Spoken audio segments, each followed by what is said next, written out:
Hayan, ito lang po muna yung handa ko sa birthday ko. Wala po munang lechon or birthday party kasi madami pong babayarin.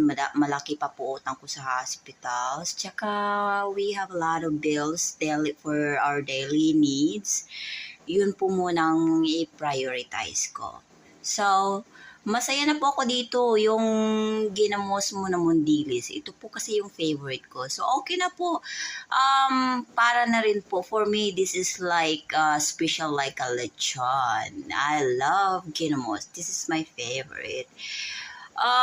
Tsaka na muna kung magpa-party or maghanda ng bongga kung siguro manalo ako ng lottery or marami na akong pera. For now, uunahin ko muna yung babayarin. Tsaka, unahin ko munang bayaran yung mga utang. Para naman